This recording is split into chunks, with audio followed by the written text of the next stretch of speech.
Në këtë ditë të bukur dimri, ndodhemi në fshatin e Garanës, në zemër të trevës së Kërçovës. Këtu, ku historia nuk shkruhet vetëm në libra, por ndihet në tokë, në gur dhe në kujtesën kolektive të banorëve të saj. Historia e Garanës nis me emrin e saj, një emër që nuk është i rastësishëm. Në kohët më të hershme është supozuar se Garana e ka marrë emrin nga fjala bullgare Gara, që nënkupton stacion treni. Por megjithatë, ky interpretim ka hasur në kundërshtim me realitetin gjeografik, pasi stacioni hekurudhor historik ka qenë i vendosur më poshtë se sa territori aktual i Garanës. Versioni më i besueshëm i mbështetur në teren dhe në toponimi është ai që e lidh emrin me vendodhjen në lartësi të fshatit të njohur si Tegura, ose me rënjën e fjalës shqipe gur, gur-an, që do me thënë anës gurve, pasi në këtë territor gjenden 10 toponime që vërtetojnë këtë rënjë: guri i Zimiles, guri i Uikut, guri i Hajdutit, guri i Bardh e shumë të tjerë. Në studimet mbi toponomin iliro-shqiptare, siç theksohet në studimet e Erqem Çabejt mbi toponomin shqiptare, shumë emra vendesh nuk kanë kuptim përkthimor të drejtë për drejtë, por vetëm një emër funksional gjeografik. Edhe pse gjuha ilire nuk është e dokumentuar me shkrim, studiuesit e lidhin territorin e Garanës me zona tranziti, pranë rrugëve të rëndësishme tregtare dhe ushtarake antike, që lidhin Adriatikun me brendësinë e Ballkanit. Kjo hipotezë mbështetet edhe ka fakti e pranisë së degëve dytësore të rrugës Via Egnatia në rajonin e Kërçovës, si edhe nga burime antike si Ptolemeu dhe Tabula Peutingeriana.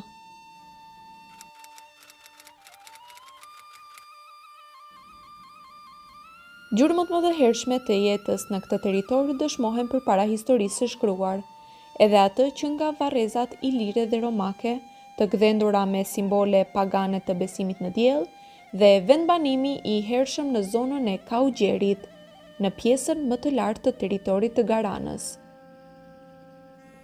Sipas gojdhënave dhe interpretimit arkeologjik, në Kaugjer ka ekzistuar edhe një manastir shumë i hershëm.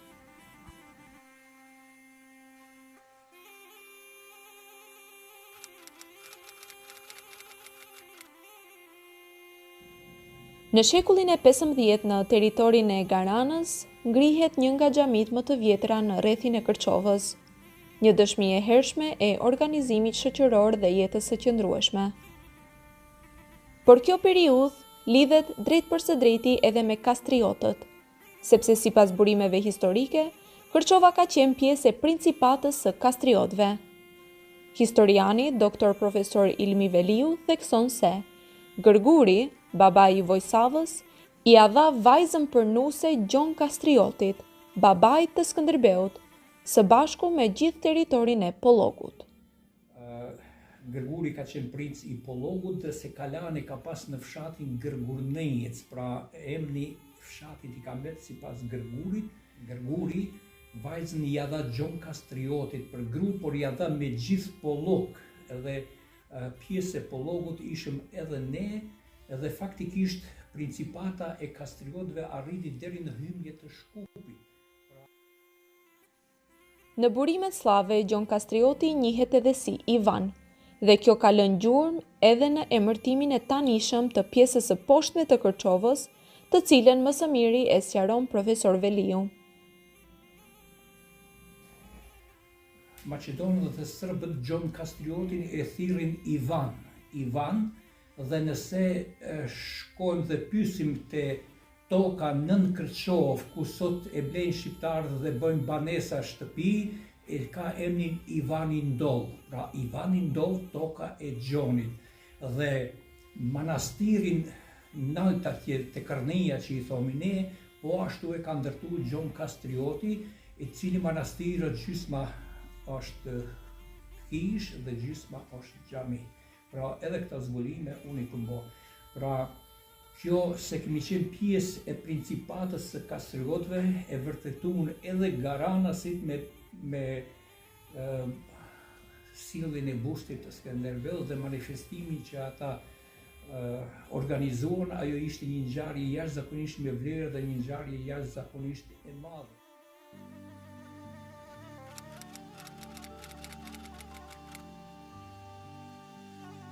Në fillim të shekullit të 20, Garana shfaqet sërish si vatër rezistence. Në lëvizjet kaçake, binte kësaj toke dalin në male.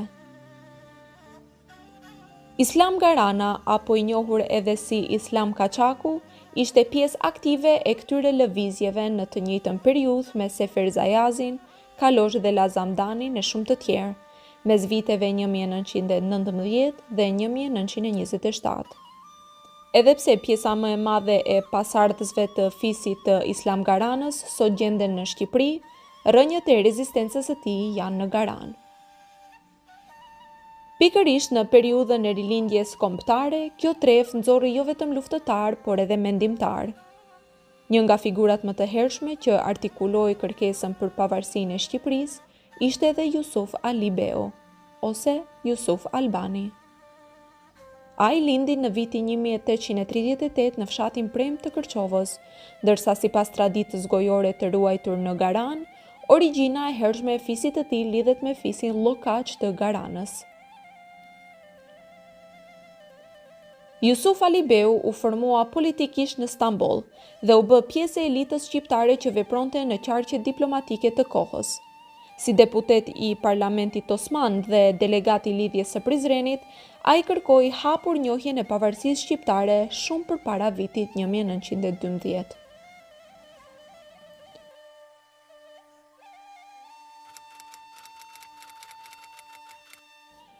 Gjatë luftës së dytë botërore, Garana u rreshtua hapur në anën e ballit kombëtar, si një zgjedhje për mbrojtjen e identitetit kombëtar. Nga ky fshat përmenden figura si Medin Letniku dhe Dervish Llokaçi, të njohur për angazhimin e tyre në lëvizjet kombëtare shqiptare dhe për qëndrimin kundër politikave shtypse ndaj shqiptarëve. Pikërisht në këtë klim besimi dhe besnikërie, me failët e Zajazit, figura qendrore të rezistencës kombëtare në Kërçovë, e kanë konsideruar Garanën si strehën e tyre më të sigurt, një vend ku pushonin, riorganizoheshin dhe gjenin mbështetje të plot nga popullata vendase. Garana u shndrua kështu në një pikë kyçe të rezistencës, ku fjala e dhënë dhe mikpritja ishin pjesë e kodit moral të fshatit.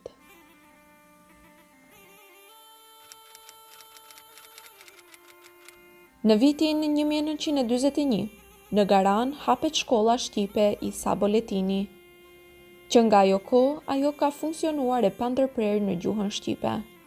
Sot, kjo shkollë është një ndër shkollat me numrin më të madh të nxënësve në rrethin të Kërçovës, fakt për të cilin flet edhe drejtori aktual i saj. Gjendemi në oborin e shkollës Mulltëgurra, e cila si shkollë ka daton nga viti 1941, që nga ajo kohë ka filluar shkolla të punojë dhe të funksionojë në gjuhën shqipe. Si mësues i parë ka qenë Remzi Xhemali, i ardhur nga Shqipëria, dhe këtu ka mësuar nxënësit e fshatit tonë, që në atë kohë shkolla ka patur emrin Isa Boletini. Gjithsej në vitin shkollor 41-42 ka patur 82 nxënës. Prej tyre 53 nxënës kanë qenë djemë, ndërsa 29 vajza. Që do të thotë që në fshatin tonë emancipimi dhe arsimimi ka shkuar në mënyrë paralele edhe djemë edhe vajza. Dhe shkolla nga ai vit, nga viti 1941, që më pastaj mësues nga prilli 42 që ka qenë Ismail Bedhia, ka kultivuar ndjenjen e patriotizmit, ndjenjen e atë dashurisë, dhe po ashtu janë mësuar nxënësit përveç mësimeve dhe edukatës edhe kultivimin dhe mësimin e gjuhës shqipe. Dhe ne tani mos i fshat, përveç që nxënësit tonë e mësojnë në histori figurën e madhe të patriotit dhe të herojit kombëtar Gjergj Kasios Skënderbeu, e kemi edhe shtatorën e tij në mes fshatit, dhe ku nxënësit tanë kanë mundësinë që në mënyrë praktike, vizuele, të njoftohen dhe të shikojnë herojin tonë të madh kombëtar. Pas vitit 1945, kjo histori qendrese u kthye në arsye ndëshkimi. Regjimi komunist Jugoslav goditi rënd Garanën. Burgime, dënime me vdekje dhe shpërngulje masive drejt Turqisë deri në vitin 1957. Emra si Hamdin Rushiti, Sulaj i Saliheteve, Jakub Letniku, Nazim Aliu e shumë të tjerë mbetën dëshmi e dhimbjes kolektive.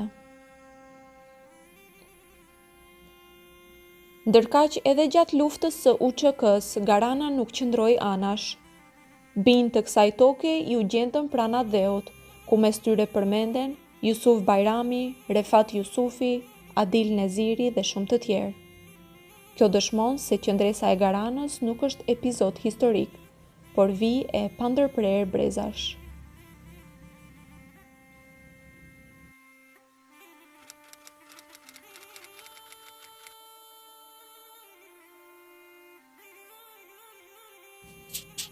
Sot, në qendër të Garanës qëndron busti i Gjergj Kastriotit Skënderbeut. Vendosja e tij nuk është e rastësishme. Lokacioni është i menduar në mënyrë strategjike në vit të drejtë me sheshin Skënderbej në Tiranë, ku tehu i shpatës shikon drejt kryeqytetit shqiptar. Procesi i vendosjes së bustit të Skënderbeut është rezultati një nisme të menduar dhe të organizuar nga vetë garanasit.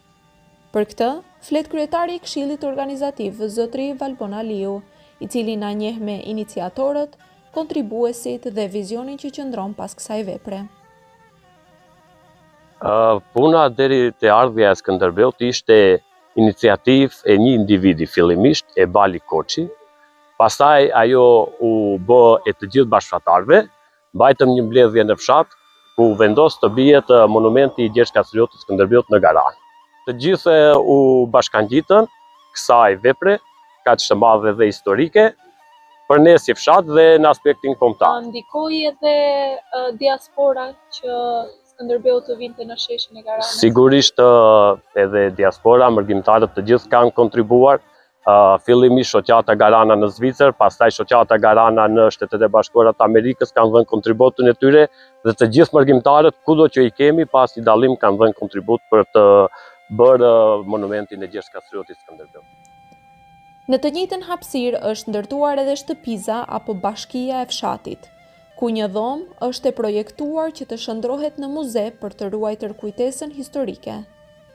Për këtë na udhëheq përsëri zotri Aliu në një tur ekskluziv të shtëpisës së ndërtuar pranë bustit, një hapësirë që nuk është vetëm simbolike. Si erdhi ideja? Ideja erdhi e një individi që është Mefaili Bishi për shtëpinë e fshatit ose bashkinë që do t'i shërbej bashkisë lokale dhe gjithë fshatit. Ju mirëpres brenda që ta shikoni edhe ju.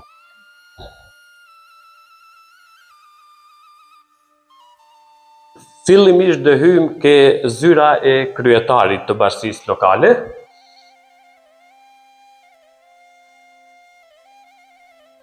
Këtu kemi një si zyrë ose një dhomë pak më të madhe ku do jetë këshilli i bashkisë lokale. Këtu aty ishte zyra e kryetarit, kjo është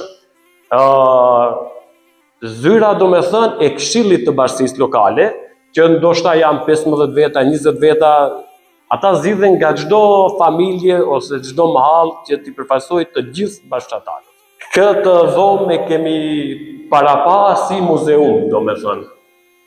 Do ketë gjëra, po është ende pa rregulluar, do me thonë të jetë muzeum. Po do ketë për shembull gjëra historike, do ketë fotografi, do ketë nga veshjet tona kombëtare. Do jetë specifikisht gjëra arkeologjike që janë gjetur në Garanë apo do jenë edhe në Garanë edhe kombëtare.